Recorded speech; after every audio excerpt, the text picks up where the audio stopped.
C'est la petite nouveauté de cette saison dans Time Break, une demi-heure d'interview consacrée à la présidentielle qui se tiendra l'année prochaine en France. Pour l'occasion, la députée La France Insoumise, Danièle Obono, est avec nous. Bonsoir Danièle Obono. Bonsoir. C'est Axel qui vous pose les questions pour cette première partie de Face à la bande. Danièle Obono, bonsoir. Bonsoir. La créolisation ou le pari de Jean-Luc Mélenchon sur l'identité. Voilà ce qu'on pouvait lire dans Le Parisien le 1er septembre, Danièle Obono. C'est quoi aujourd'hui la position de la France Insoumise sur l'identité ?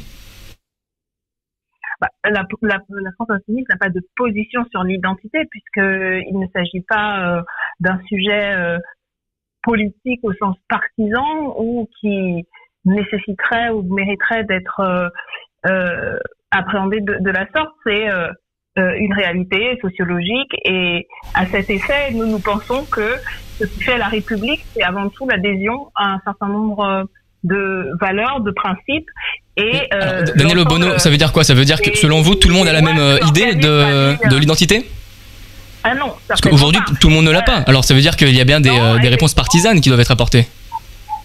Je pense qu'il y a des approches idéologiques différentes, mais dans tous les cas, pour nous, ce qui est le socle de l'identité politique de la France, c'est une identité d'abord républicaine. Ce sont des idées, des principes, des lois qui permettent à la communauté nationale et aux individus de vivre et de prospérer. Après, il y a effectivement des approches idéologique et selon qu'on est d'une tradition d'extrême droite, de droite conservatrice, de droite réactionnaire, ou qu'on est comme nous d'une tradition plutôt progressiste, internationaliste. Mais alors justement, Danièle Obono, sur les visions progressistes, la créolisation dont parle Jean-Luc Mélenchon, qu'est-ce que c'est la créolisation ?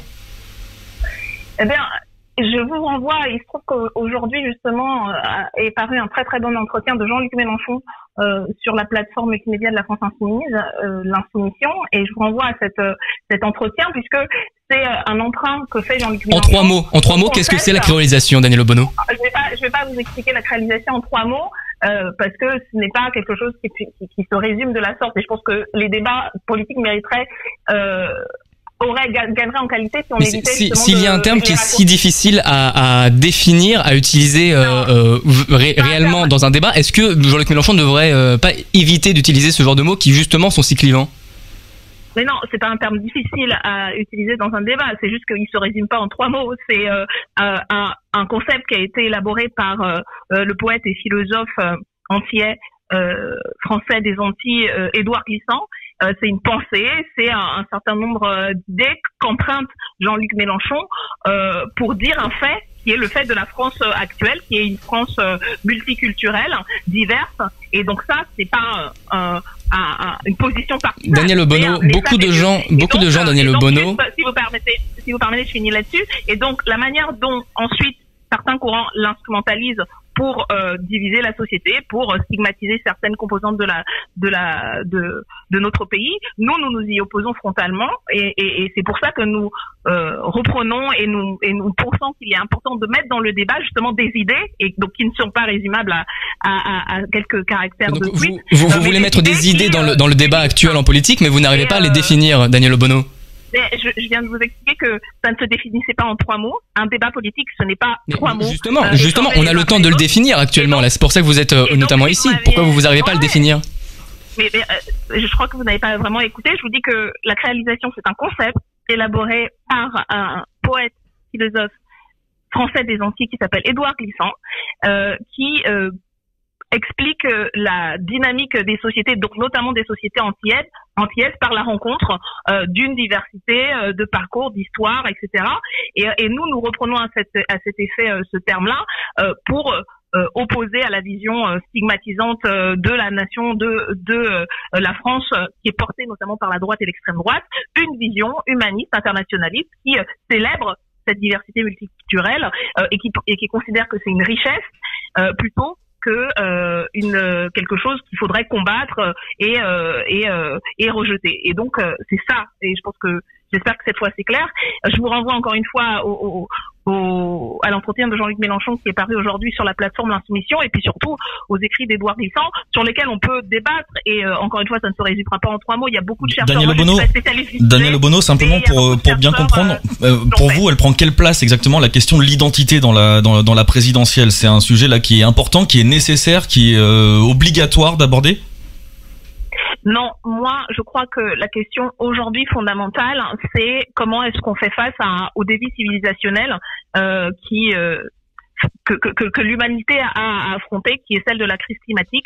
Nous sommes aujourd'hui le jour du lancement du Congrès mondial sur la nature, et les nombreuses ONG et activistes qui aujourd'hui interpellent les gouvernements, les chefs d'État, expliquent à quel point nous sommes en dessous, très en dessous de ce qu'il faudrait pour faire face au changement climatique. Et pour nous, c'est ça le débat fondamental. Et la question, c'est comment, en tant que société, nous faisons face. Est-ce que c'est tous ensemble, en se serrant les coudes, ou c'est les uns contre les autres, c'est chacun pour soi et tous contre tous? Et de ce point de vue-là, l'usage qui est fait par la droite et l'extrême droite et un certain nombre de courants, y compris qui se disent de gauche, mais que je pense être, de mon point de vue, plutôt conservateur. Vous pensez à qui en disant ça, Daniel Obono? Je vais finir sur ma phrase. Je crois que ces courants-là qui instrumentalisent du coup la réalité multiculturelle identitaire de la France font justement que le débat fondamental, qui est justement de faire face à la crise climatique, n'est pas posé, et donc on passe son temps autour des thématiques de l'extrême droite, de la droite extrême, qui visent à opposer et à diviser. Et donc pour moi, c'est ça le débat fondamental. C'est aujourd'hui, est-ce qu'on est en capacité, en tant que société, en France, mais aussi en Europe et dans le reste du monde, et de ce point de vue, la France a un rôle fondamental et extrêmement important à jouer là-dessus, et peut jouer un rôle. Daniel Obono, vous avez parlé dans votre discours donc Excusez-moi, je vais juste finir. On a beaucoup de sujets, Daniel Obono, à aborder avec vous, assez peu de temps, et justement vous avez détaillé pendant quelques temps. Si c'est des débats que vous pensez être fondamentaux, laissez-moi juste terminer. Vous avez évité de justement réduire le débat à une série de questions. Et donc, je pense que c'est ça qu'il faut poser, c'est cette question du changement climatique et de comment on fait face tous ensemble, comment on réduit les inégalités qui sont aussi facteurs d'accroissement du dérèglement social et écologique.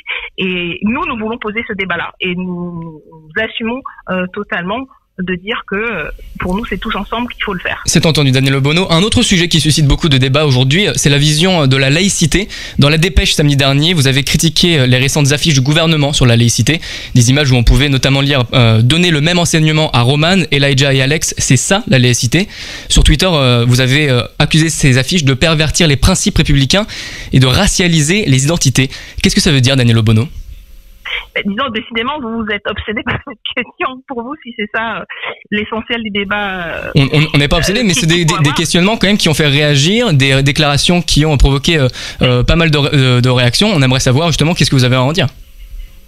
J'ai à en dire ce que j'ai dit dans ce tweet, et qu'on dit surtout au-delà de moi-même. Je pense des chercheurs, des historiens, des personnes qui se sont investies sur ces questions-là. Je pense notamment à Nicolas Cadenne, qui était membre de l'Observatoire de la laïcité, ont été interpellés et ont réagi, parce que effectivement il y a un mélange, une confusion qui est l'expression justement de la confusion qui est entretenue, et des amalgames. Concrètement, Daniel Obono, qu'est-ce qui vous a dérangé concrètement dans cette campagne? Parce que cette campagne parle de plein de choses, en mélangeant plein de choses, sauf de la laïcité. Je vous rappelle que revenons à l'esprit et la lettre précise de ce à quoi on fait référence quand on parle de laïcité en France.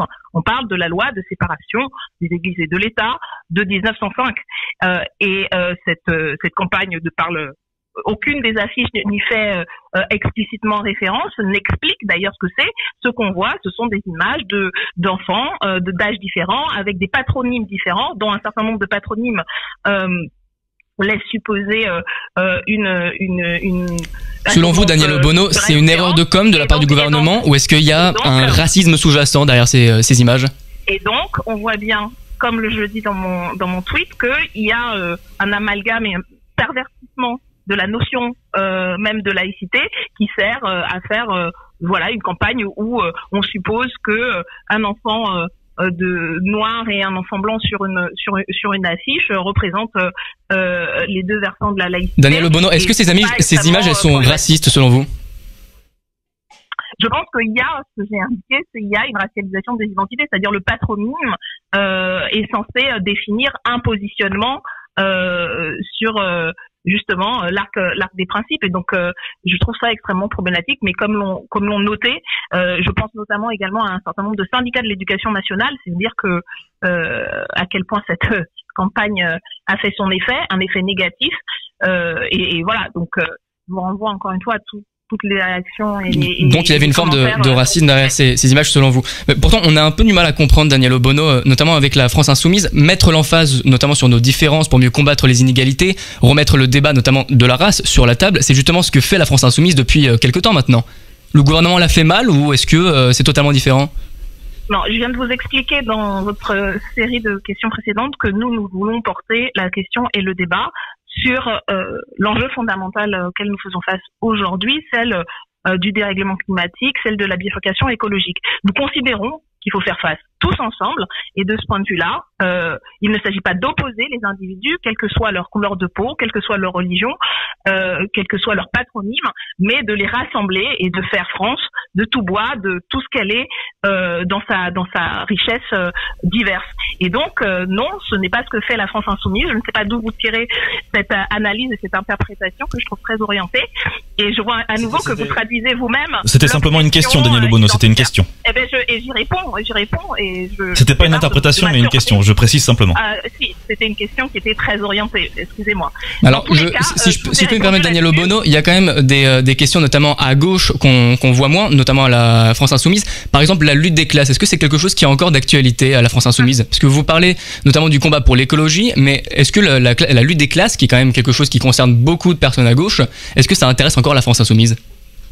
Écoutez, vraiment, je pense que je ne sais pas si vous avez connaissance en fait du programme de la France Insoumise et du travail que nous faisons depuis 4 ans à la France Insoumise. On parle notamment aussi de la communication, de ce qui est traité dans les médias, des questions, des discours donnés par la France Insoumise. La question sociale a l'air assez en retrait par rapport à d'autres questions, notamment sur la question de l'identité. On parle de la race, les concepts par exemple du privilège blanc, des choses comme ça. Est-ce qu'il y a encore des choses d'extrême gauche économique dans la France Insoumise?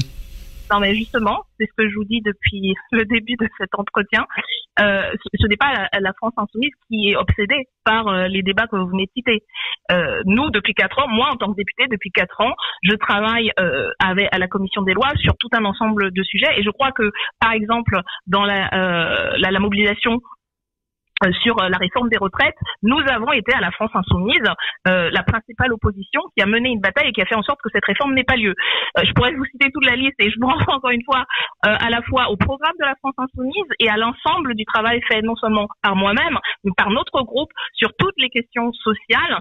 C'est le cœur de ce que nous portons, à la fois d'abord par notre héritage en termes de sensibilité, et puis surtout par ce que nous disons quand je vous parle du tous ensemble, et quand nous parlons de fédérer le peuple, nous parlons de fédérer celles et ceux qui ont objectivement intérêt à ce que les choses changent. Et ça, je vais pas vous faire une leçon de marxisme. En tout cas, moi, Daniel Obono, justement, vous parlez de votre programme. Vous demandez si on l'a lu. Pour les Français qui vous écoutent et qui n'ont pas lu votre programme, est-ce que vous avez trois notions dans votre programme qui rappellent notamment le marxisme et l'extrême gauche aujourd'hui? Excusez-moi, je vais juste terminer ma phrase. C'est vraiment difficile d'aller au bout de ces idées. Il me semblait qu'on avait un peu le temps pour aller sur le fond, mais donc je vous dis que moi-même, je suis issue d'une sensibilité de gauche radicale, et je me revendique de cette tradition. La France Insoumise, qu'elle défend, c'est le fait de fédérer, de rassembler le peuple sur des bases progressistes. Et donc la question de l'unité de la classe ouvrière, des employés, des classes moyennes est un élément fondamental. Nous pensons par ailleurs que c'est une question qui est liée, quand on parle par exemple d'écologie populaire, ce n'est pas justement une vision par en haut d'une écologie néolibérale, c'est une vision par en bas, démocratique. Et qui vous parlez de vision, mais sur les mesures, qu'est-ce que vous proposez, Daniel Obono, qui réunissent donc la gauche sociale et la gauche écologiste? Est-ce que vous avez une mesure en particulier dont vous voulez nous en parler? Je pourrais vous parler par exemple de la garantie d'emploi, c'est une proposition de loi que j'ai moi-même présentée à l'Assemblée nationale lors de notre journée d'initiative parlementaire. Et le principe, c'est de garantir l'emploi de notamment des personnes qui sont durablement privées d'emploi. On appelle les chômeurs et chômeuses de longue durée. Et il s'agit pour l'État d'être un employeur en dernier ressort et de permettre dans des secteurs très ciblés, notamment en termes écologiques et social, d'assurer un emploi à toutes les personnes qui le souhaitent. Donc ça, par exemple, ça c'est une mesure qui est clé dans notre programme et qui articule ces questions. Mais je pourrais vous parler, par exemple, de la question de la relance de l'activité. Nous pensons que le développement des services publics, que la planification, par exemple écologique, elle va nécessiter de relever le niveau de formation, elle va nécessiter d'embaucher des gens, elle va nécessiter une activité économique qui va s'appuyer sur les salariés, sur les employés, sur leur qualification. Et donc voilà, ça c'est par exemple la question de la planification écologique. La question sociale est fondamentale dans cette planification. Daniel Obono, simplement. Je vous renvoie juste sur le troisième, je crois. C'est la troisième revue de notre programme et justement axée sur la question sociale. Nous avons commencé à faire. On va justement y revenir, Daniel Obono. De notre programme. Le premier sur les questions démocratiques, le second sur les questions écologiques et le troisième sur les questions sociales. Et vous verrez à quel point c'est fondamental dans ce que nous avons dans ce que nous proposons et nous défendons. Très bien, on va y revenir dans quelques minutes face à la bande continue. Vous restez avec nous, Daniel Obono. Je rappelle que vous êtes député La France Insoumise. Juste le temps de retrouver Tones and I qui a sorti son premier album. On écoute Cloudy Day. Face à la bande continue, on est toujours avec Daniel Obono, député La France Insoumise. Cette fois-ci, tout le monde a le droit de poser des questions. Simplement, Daniel Obono, Axel, vous aviez une question à poser encore. Exactement, Daniel Obono, l'écologie, on l'a compris, c'est un point central de votre programme. Jean-Luc Mélenchon, lui, s'est prononcé contre le nucléaire. Comment est-ce qu'on assure une transition écologique sans le nucléaire, là où l'Allemagne, par exemple, a tenté et a dû rouvrir des usines à charbon? On assure cette transition en développant des énergies alternatives. Et en mettant effectivement les moyens en termes comme lesquels formation,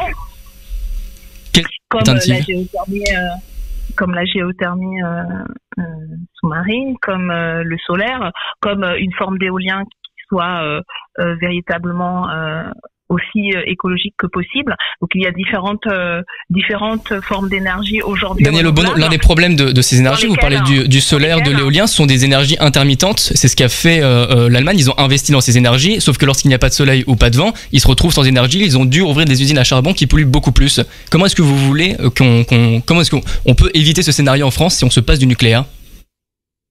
Et comme je vous le disais, l'énergie est multiple, les sources d'énergie renouvelable sont multiples et donc notamment en investissement dans la recherche, je pense qu'on peut les développer beaucoup plus et beaucoup plus rapidement que c'est le cas aujourd'hui. Vous n'avez pas répondu à ma question, Daniel Obono. Sans le nucléaire, si on investit dans les énergies alternatives... Je vais répondre. Mais oui, mais j'aimerais bien que vous répondiez tout de suite justement, sans passer par des détours.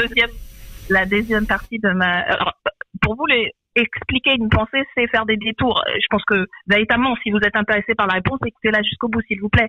Je dis que en deux parties, donc, ce n'est pas juste l'éolien ou le solaire, c'est aussi la géothermie, c'est aussi de nouvelles formes d'énergie renouvelable que la recherche peut permettre de développer. Et par ailleurs, l'autre composante importante que nous mettons en avant, c'est la question de la sobriété, parce qu'il faut réduire effectivement notre empreinte énergétique.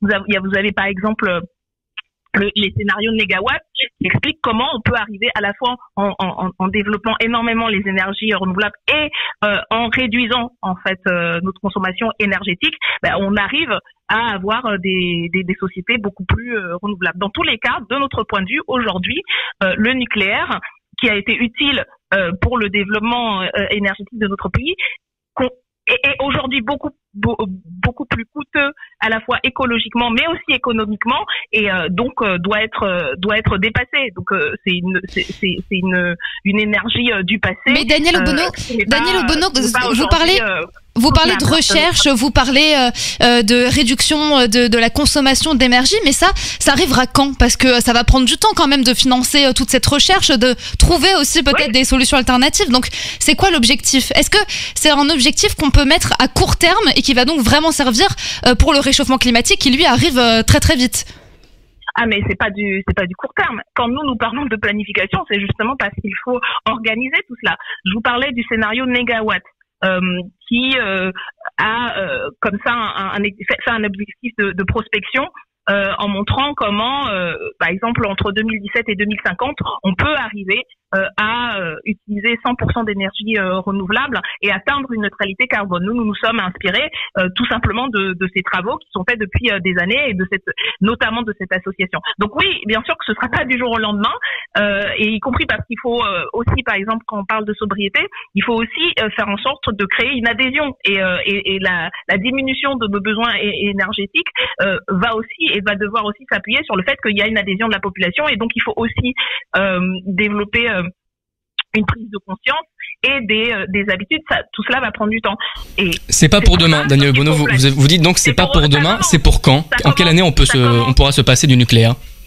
Bah écoutez, ça commence aujourd'hui, on va dire, ça commence dès 2022 et ça doit prendre en puissance. Encore une fois, l'horizon qui est donné par exemple par le scénario négawatt de 2050, il est atteignable si on y met les moyens, et donc c'est nous ce que nous proposons justement. On a perdu de notre point de vue, on a perdu 5 ans et donc il faut s'y mettre dès 2022 si on veut atteindre ces objectifs. Donc encore une fois, je renvoie à ce que nous avions déjà produit en 2017 sur le sujet. Nous avions un livret thématique sur la question de l'énergie et donc oui, ça va demander énormément d'investissement humain, technologique et une volonté politique de mettre tout ça en œuvre. Mais je crois que c'est aussi un défi extrêmement excitant et enthousiasmant à relever pour les générations actuelles et à venir. Daniel Obono, Emmanuel Macron aujourd'hui annonçait l'arrivée d'un nouveau sommet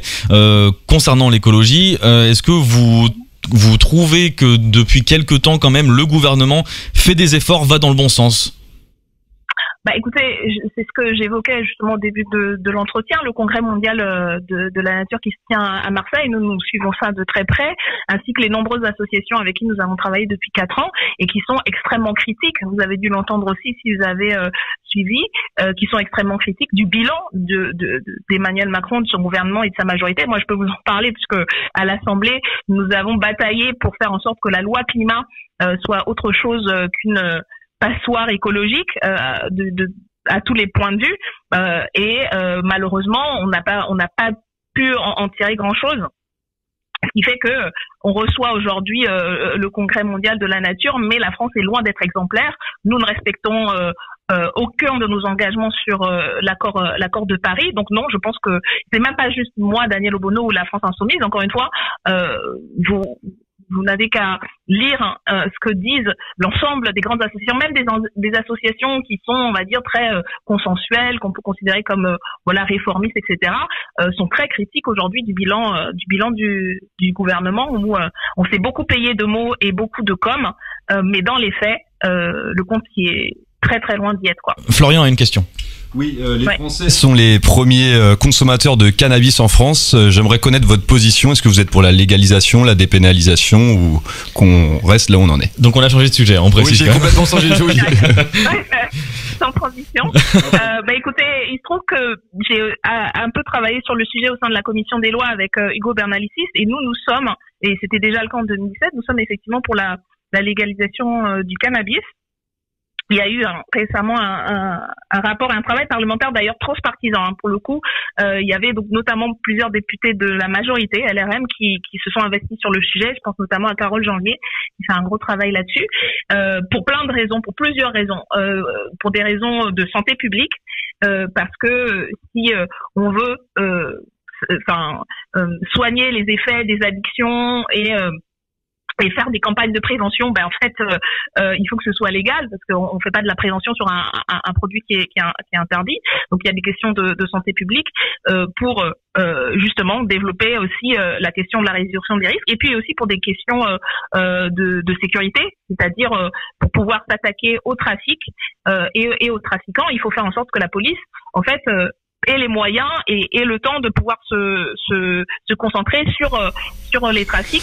Or aujourd'hui, par exemple, la lutte contre justement, les trois fumeurs de cannabis, ça consomme énormément du temps. Daniel Obono, justement, il faudrait qu'elle soit en parlant de sécurité, des à Marseille, les règlements liés au trafic de drogue, ils se sont multipliés. Emmanuel Macron a annoncé un grand plan d'urgence, notamment sur la sécurité. Nouveau commissariat, 200 policiers supplémentaires et 500 caméras de surveillance dans les quartiers nord. Est-ce que vous trouvez que c'est suffisant? Écoutez, au bout de 4 ans, nous ressortir un mauvais ressuscité de ce que d'ailleurs avait déjà annoncé Monsieur Darmanin, parce que je ne sais pas si vous avez suivi le sujet, vous savez qu'il y a quelques mois, on nous annonçait un grand Beauvau de la sécurité et Monsieur Darmanin, au bout de 4 ans quand même de mandat macroniste, nous réannonçait mettre en œuvre, mettre en place tous ces ensembles de mesures. En vérité, ils vont rien faire du tout parce que à 8 mois des présidentielles, excusez-moi, c'est pas dans le budget qu'on va discuter cet automne que tout cela va être mis en œuvre. Et puis non, nous pensons qu'il y a nécessité, et ça fait partie des propositions que nous portons. Donc il y a notamment Hugo Bernalicis qui est très investi sur le sujet pour revoir de fond en comble la stratégie en matière de sécurité et de sûreté publique, parce que c'est une catastrophe. C'est une catastrophe.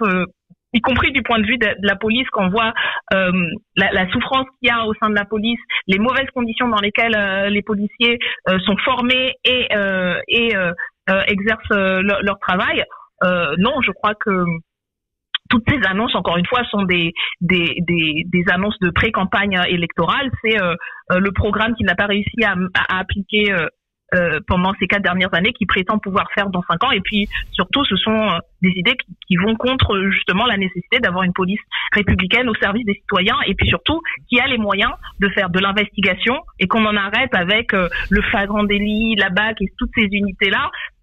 Daniel Obono, de notre point de vue, je finis là-dessus, le cœur du travail policier qui doit être l'investigation, justement pour s'attaquer au trafic d'armes, par exemple, aujourd'hui illégal qui prolifère, et à toutes les formes de trafic. Donc, faut arrêter avec le sarkozysme 3.0 là, de mettre du bleu partout. Ça ne sert à rien.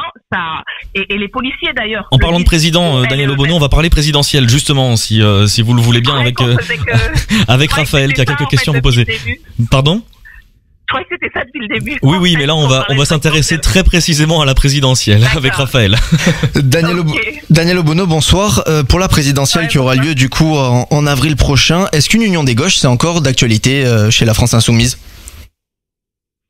J'allais dire, ça n'a jamais été d'actualité parce que ce n'est pas notre stratégie. Nous, ce que nous proposons, c'est une union populaire. Qui est pas la même chose, parce que l'union des gauches, on a vu ce que ça a donné. On a créé la France Insoumise justement sur la base, l'analyse d'un constat de cet échec-là, de l'addition des étiquettes. Et puis surtout, pour nous, c'est pas des étiquettes qu'il faut accoler, c'est un contenu, un programme. Et c'est pour ça que j'insiste là-dessus, parce que pour nous, c'est le cœur. C'est un programme de rupture, de transformation sociale et une dynamique qui fédère tous les secteurs de la société, et c'est ça que nous mettons en avant, nous, dans le débat. Notre programme, nous discutons avec toutes celles et ceux qui le veulent, y compris des forces politiques, syndicales, associatives, pour se mettre d'accord sur le fond, et puis sur la stratégie. Pour nous, aujourd'hui, c'est de s'adresser aux millions de citoyens et citoyennes qui aujourd'hui ne s'engagent plus dans le débat politique, faire reculer cette crise démocratique et électorale, et créer une adhésion du peuple, d'une majorité en tout cas du peuple, et donc ça c'est à milieu des combinaisons ou des additions et des calculs. Axel a une autre question. Daniel Obono, la France Insoumise. Daniel Obono, la France Insoumise a été fondée sur un besoin d'union populaire, vous dites. En 2017, Jean-Luc Mélenchon a fait 19,58%, donc il était à la 4e place. Puis le parti a chuté à 6,31% lors des présidentielles. Aux dernières régionales, vous n'avez remporté aucune région lorsque vous étiez seul. Comment est-ce que aujourd'hui, sans le PCF, puisque Fabien Roussel lui a dit qu'il irait jusqu'au bout de sa campagne, comment est-ce que vous pouvez arriver, elle en est où cette union populaire? Nous, ce qu'on construit depuis 4 ans, c'est à la fois sur les idées et puis sur le fait d'être inscrit dans les luttes. Mais depuis 4 ans, tous vos chiffres, on n'en fait que baisser en fait. D'être au sein des luttes. Et puis effectivement, faut convaincre. Enfin, c'est aussi la démocratie. Alors dans les élections intermédiaires, n'étant pas un mouvement implanté depuis un siècle, voire plus, comme un certain nombre de forces de gauche, ou un demi-siècle comme la droite et l'extrême droite, nous n'avions pas le maillage suffisant et effectivement à ce niveau-là. Mais je peux quand même rappeler que nous avons en fait gagné des élus, justement, comme on parle. À la rigueur, comme on parle de rien ou quasiment rien, aux dernières élections régionales, nous avons gagné des dizaines de conseillers régionaux. En Île-de-France, nous avons aujourd'hui un groupe. Donc ça, c'est des avancées. Mais c'est vrai que l'élection présidentielle, elle a ceci de particulier que c'est quand même le cœur du moment politique, du débat politique et surtout de l'organisation politique de ce pays. Il faut gagner l'élection présidentielle si on veut mettre en place un véritable programme de changement. Il faut gagner l'élection présidentielle, donc on comprend bien Daniel Obono. Mais justement, aujourd'hui, le candidat de la France Insoumise, Jean-Luc Mélenchon, est-ce qu'il n'est pas devenu trop clivant pour essayer de rassembler déjà la gauche, l'Union populaire et la France? Comme je vous dis, nous, l'objectif, c'est pas tant de rassembler la gauche que de fédérer le peuple. Et à ce compte-là, je pense qu'en 2017, 19%, très peu de candidats et candidates de notre courant politique ont atteint ce niveau-là. Non, je ne pense pas que Jean-Luc Mélenchon soit plus clivant qu'un autre par ailleurs. Et puis l'enjeu c'est sur quoi on clive, parce que c'est sûr que oui, nous on assume qu'on va faire les poches aux fraudeurs fiscaux, qu'on va aller chercher l'argent où il est pour mettre en œuvre notre programme. Donc c'est vrai que ça va cliver avec l'oligarchie et ceux qui refusent de partager et d'investir pour la transition écologique. Donc, merci, oui, Daniel Obono. Mais ça clivera pas, je pense, avec la majorité des gens, des salariés, des employés, de la jeunesse qui, je crois, est convaincue sur les idées. D'ailleurs, merci Daniel Obono, on va devoir s'arrêter ici. Finir là-dessus, un récent sondage que nous avons réalisé montre que nos idées sont majoritaires. Maintenant, à nous, dans le débat électoral, de faire en sorte que le candidat qui les porte le soit. Voilà. Merci beaucoup, Daniel Obono, d'avoir pris le temps d'accepter de répondre à nos questions. Je rappelle que vous êtes député de la France Insoumise. Merci beaucoup. Time Break, en direct sur MRG.